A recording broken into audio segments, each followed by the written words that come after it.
Kyntien wai dong ba ilaya song hayeu maulong hakato ba iwan snong ngam la khlemda penshong dorbha ikhmat jelit ba ipetianga close na mutit kasyadem lakum ban pra dakum no king haingan pla yala ijing ngeu ijonga na maria I ngalakum yap mat shisha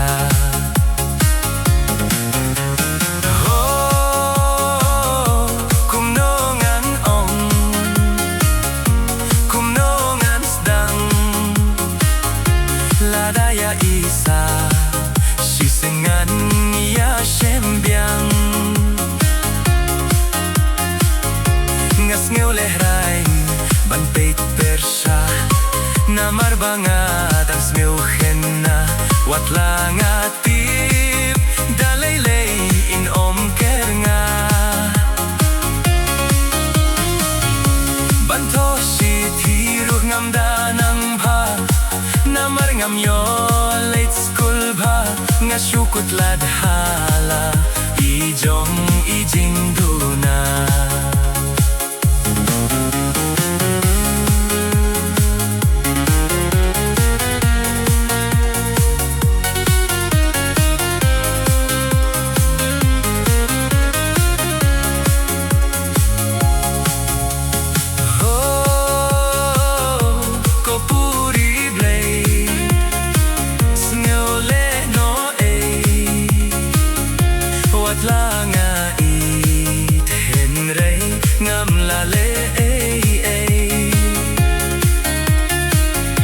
Jing it barit ngam ngeu lalau dik dik ya pi ngayai ken mau dakum no king happy bangan pen pau duk duk men sing jong akas liang ringkat bat pi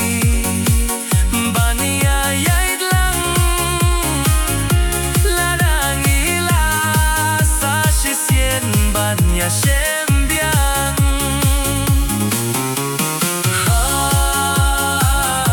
ko puri blay sngole no wat langa it henre ngam la le ngas ngule hai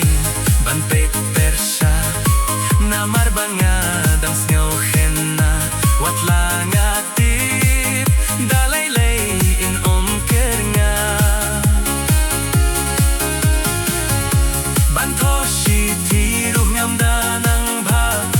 namar klem yo late school bha ngasukut ladhala